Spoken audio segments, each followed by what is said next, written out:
حضرت عمران بن حسین رضی اللہ تعالی عنہ سے مروی ہے کہ نبی اکرم صلی اللہ علیہ وسلم مجھ سے حسن ظن رکھتے تھے۔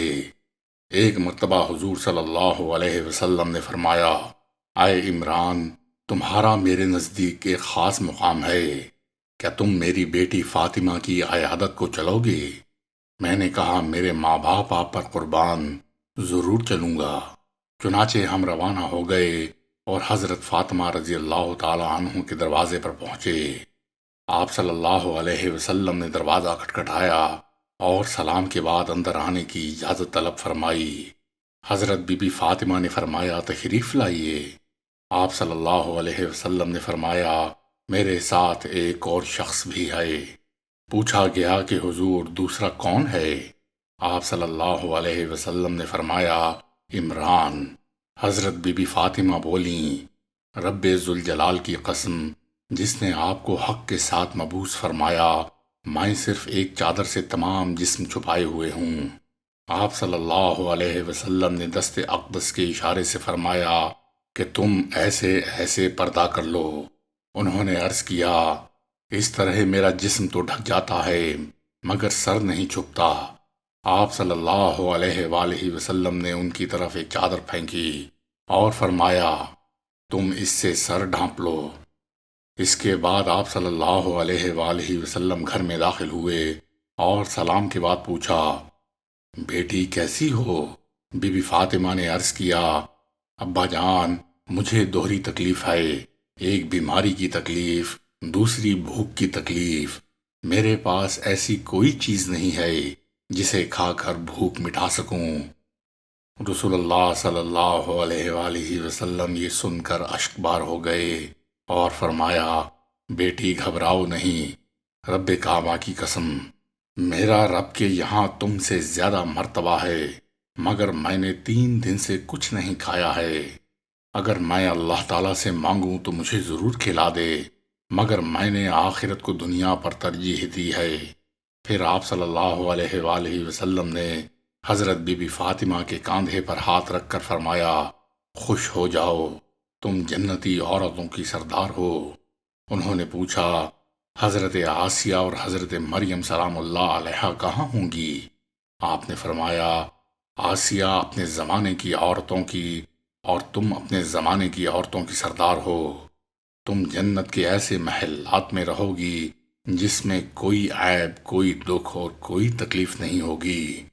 پھر فرمایا کہ اپنے چچا زاد کے ساتھ خوش رہو، میں نے تمہاری شادی دنیا اور آخرت کے سردار کے ساتھ کی ہے۔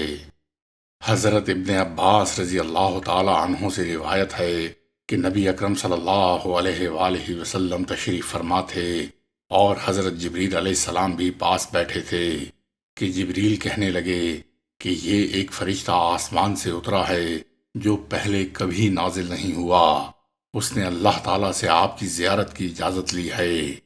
ابھی بات ہو ہی رہی تھی کہ فرشتہ حاضر ہو گیا اور السلام علیکم یا رسول اللہ صلی اللہ علیہ وآلہ وسلم کہا۔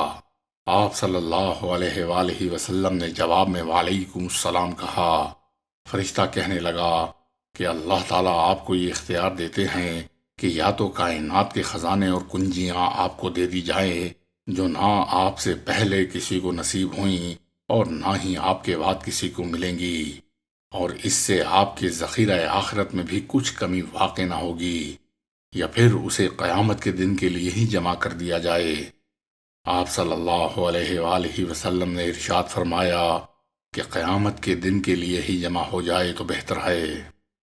حضرت موسیٰ علیہ السلام ایک شخص کے قریب سے گزرے جو اینٹ کا تکیہ بنائے کمبل میں لپٹا ہوا زمین پر سو رہا تھا اور اس کی داڑھی اور تمام چہرہ غبار آلود ہو رہا تھا۔ موسیٰ علیہ السلام نے عرض کی، اے رب تعالیٰ، یہ تیرا بندہ دنیا میں برباد ہو گیا۔ اللہ تعالیٰ نے موسیٰ علیہ السلام کی طرف وحی کی اور فرمایا، تمہیں پتہ نہیں، جب میں کسی بندے پر اپنے کرم کے دروازے مکمل طور پر کھول دیتا ہوں تو اس سے دنیا کی الفت ختم کر دیتا ہوں۔ مروی ہے کہ حضرت عیسیٰ علیہ السلام اثناء سفر میں ایک ایسے شخص کے پاس سے گزرے جو کمبل لپیٹے سو رہا تھا۔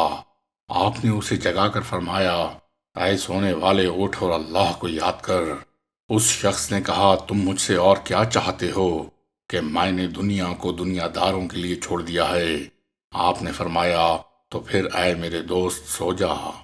حضرت عیسیٰ علیہ السلام کا فرمان ہے کہ میں فقر کو دوست رکھتا ہوں اور مالداری سے نفرت کرتا ہوں، اور آپ کو اے مسکین کہہ کر بلایا جانا سب ناموں سے زیادہ اچھا لگتا ہے۔ حضرت موسیٰ علیہ السلام نے اللہ تعالیٰ سے عرض کی، یا الہی، مخلوق میں تیرے دوست کون سے ہیں تاکہ میں ان سے محبت کروں؟ اللہ تعالیٰ نے فرمایا فقیر اور فقیر۔ حضرت کعب بن احبار رضی اللہ تعالیٰ عنہ سے مروی ہے کہ اللہ تعالیٰ نے موسیٰ علیہ السلام سے فرمایا کہ جب تو فقر کو آتا دیکھے تو خوش آمدید کہنا، اے نیکوں کے لباس۔